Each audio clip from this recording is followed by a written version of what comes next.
sini saya akan memaparkan sedikit mengenai hakikat IPS dan juga peranan dan model pembelajaran IPS.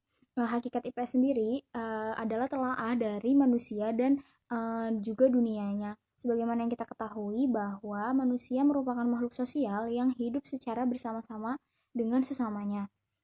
Dalam kehidupan sehari-harinya ini, manusia pasti dihadapkan dengan tantangan-tantangan dan juga masalah-masalah yang berasal dari lingkungannya maupun dari kehidupan bersama-sama tersebut.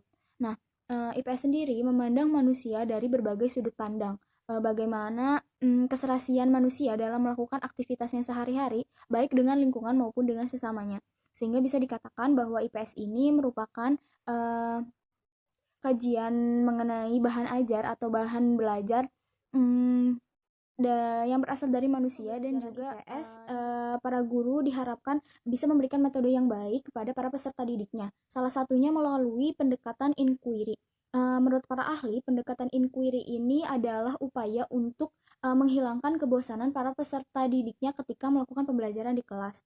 Pendekatan inquiry ini bisa dikatakan lebih efektif dibandingkan dengan teacher center karena pendekatan inquiry merupakan metode problem solving atau pemecahan masalah dibandingkan dengan teacher center, yaitu guru sebagai titik pusat dalam pembelajaran tersebut. Nah, menurut Banks, pengajaran melalui pendekatan inquiry ini adalah pembelajaran yang bisa memberikan fakta, konsep, generalisasi, dan juga penyederhanaan dari modifikasi konsep-konsep dan juga keterampilan-keterampilan sejarah, antropologi, geografi, sosiologi, dan juga ekonomi. Nah, bisa diibaratkan jika di suatu pasar itu sejarahnya bagaimana pasar tersebut bisa berdiri, kemudian antropologinya bagaimana kebiasaan-kebiasaan jual ataupun membeli di pasar tersebut, kemudian ekonominya sudah jelas bahwa pasar merupakan bentuk transaksi jual dan beli. Sosiologinya bagaimana interaksi yang bisa terjadi antara penjual dengan penjual, pembeli dengan pembeli, ataupun penjual dengan pembeli. Nah, yang terakhir adalah mengenai basis dari geografinya, yaitu sudah jelas bahwa pasar tersebut berdiri di situ terdapat letak geografisnya. Saya akan memaparkan materi tentang model pembelajaran dalam IPS. Model pembelajaran yang digunakan dalam pembelajaran IPS adalah model pembelajaran yang berlandaskan kepada pendekatan paradigma konstruktivistik. Nah, saya akan memaparkan beberapa contoh model pembelajaran yang berlandaskan kepada paradigma tersebut. Model pembelajaran yang pertama yaitu model reasoning and problem solving. Reasoning merupakan bagian berpikir yang berada di atas level retensi atau kemampuan mengingat materi yang meliputi basic thinking, critical thinking, dan juga creative thinking. Sedangkan problem solving merupakan sebuah metode dalam kegiatan pembelajaran yang melatih peserta didik untuk dapat menghadapi berbagai masalah baik pribadi ataupun kelompok untuk dipecahkan secara sendiri ataupun secara bersama-sama. Yang kedua yaitu model inquiry training. Model ini adalah model pembelajaran yang memfokuskan pada pengembangan kemampuan peserta didik dalam berpikir reflektif, kritis, dan kreatif. Peserta didik ini didorong untuk mencari dan mendapatkan informasi melalui kegiatan belajar mandiri.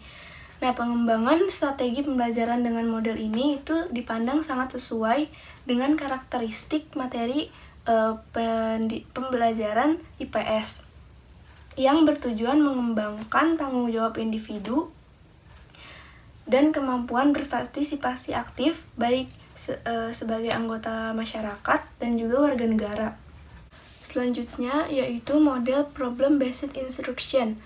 Model pembelajaran yang menggunakan masalah sebagai langkah awal dalam mengumpulkan dan mengembangkan pengetahuan baru bagi siswa melalui proses kerja kelompok yang membutuhkan penyelesaian nyata sehingga membuat siswa tersebut dapat berpartisipasi dalam kegiatan pembelajaran. Selanjutnya yaitu model pembelajaran perubahan konseptual. Nah, model pembelajaran perubahan konseptual ini memiliki 6 langkah pembelajaran. Yang pertama yaitu sajian masalah konseptual dan konstekstual. Yang kedua itu konfrontasi miskonsepsi terkait dengan masalah-masalah tersebut. Selanjutnya itu konfrontasi sangkalan berupa strategi-strategi demonstrasi, analogi, atau contoh-contoh tandingan. Yang keempat yaitu konfrontasi pembuktian konsep dan prinsip secara ilmiah. Selanjutnya itu konfrontasi materi dan contoh-contoh konseptual. Selanjutnya konfrontasi pertanyaan-pertanyaan untuk memperluas pemahaman dan penerapan pengetahuan secara bermakna. Nah, selanjutnya yaitu ada model group investigation. Nah, group investigation ini adalah kelompok kecil untuk menentukan dan mendorong siswa dalam keterlibatan. Materi selanjutnya yaitu tentang teknik pembelajaran VCT. Teknik pembelajaran VCT atau yang sering kita sebut sebagai pengklarifikasian nilai adalah suatu teknik yang digunakan untuk membantu peserta didik dalam mencari dan menemukan nilai-nilai yang baik dalam suatu persoalan dan menganalisis nilai-nilai yang tertanam dalam peserta didik tersebut. Selanjutnya yaitu tentang pendekatan sains teknologi masyarakat.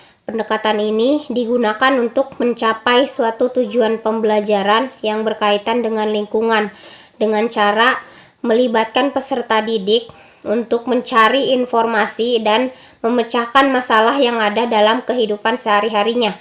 Program sains teknologi masyarakat ini memiliki ciri-ciri yaitu yang pertama, mengidentifikasi masalah-masalah setempat yang memiliki kepentingan dan dampak. Yang kedua, perpanjangan masa belajar di luar kelas maupun di luar sekolah.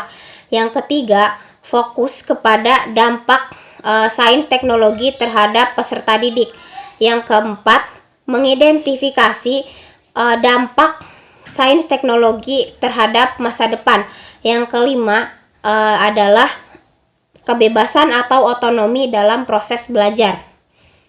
8 yaitu model portofolio. Portofolio dijadikan sebagai model pembelajaran adalah suatu usaha guru agar peserta didik dapat mengungkapkan dan mengekspresikan kemampuan dirinya baik secara individu maupun kelompok. Yang 9 yaitu pembelajaran kontekstual.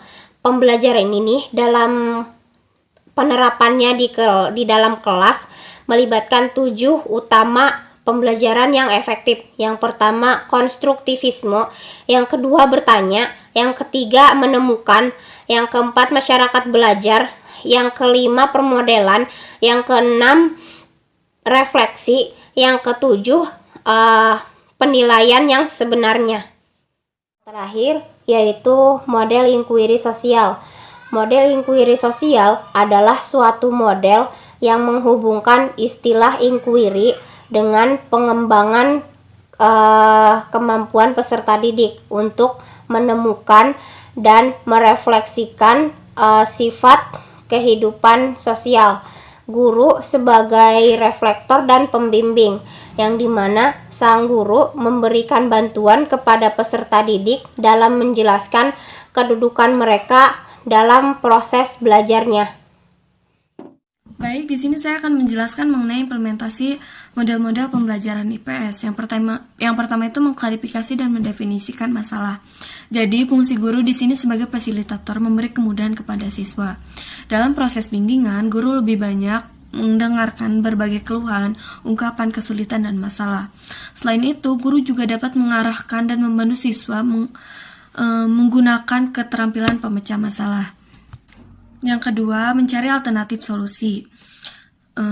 Ketika masalah dirumuskan secara jelas, guru dapat meminta siswa untuk berpikir tentang solusi pemecah masalah, sehingga guru tidak perlu memberikan pemecah masalah yang telah dirumuskan oleh siswa.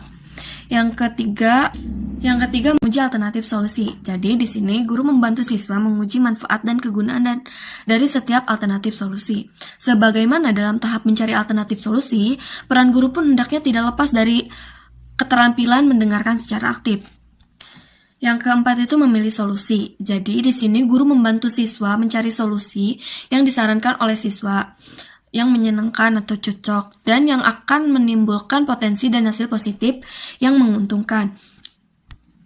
Yang kelima, bertindak sesuai dengan pilihan solusi. Ambillah kesempatan untuk sesuatu hal yang akan dilakukan, janganlah sekali-kali mengambil komitmen yang masih ragu untuk melaksanakannya. Yang keenam, tindak lanjut atau follow up. Selain sebagai fasilitator, tugas dan peran guru juga memberikan dukungan atau harapan support selama siswa melakukan perbuatan. Materi yang selanjutnya yaitu tentang model desain pembelajaran pengambilan keputusan atau decision making. Nah, model pengambilan keputusan ini maknanya berkaitan dengan kemampuan berpikir tentang alternatif pilihan yang tersedia, menimbang fakta dan bukti yang ada, serta mempertimbangkan nilai-nilai pribadi dan masyarakat. Dalam konteks pembelajaran, konsep pengambilan keputusan sebagai model pembelajaran dalam IPS merupakan salah satu model keterampilan dalam penentuan pilihan dari alternatif yang sebelumnya sudah dijelaskan oleh teman-teman saya. Nah, menurut Banks itu ada 2 syarat untuk melaksanakan model pengambilan keputusan ini. Yang pertama itu pengetahuan sosial, yang mana pengetahuan sosial merupakan komponen yang sangat penting bagi tercapainya pengambilan keputusan yang ada. Yang kedua itu ada metode atau cara mencapai pengetahuan. Nah, model pembelajaran ini memberikan kesempatan kepada para siswa dan guru untuk berpikir melalui berbagai alternatif pemecahan masalah. Nah, guru yang mendorong para siswanya berpikir tentang alternatif dan bukti serta nilai-nilai yang berkaitan dengan proses pemecahan masalah secara partisipatif dapat melibatkan dirinya dengan siswanya. Nah, dengan adanya partisipasi guru tersebut, maka teknik pengambilan keputusan ini atau decision making ini memperoleh tempat yang baik bagi pembelajaran IPS.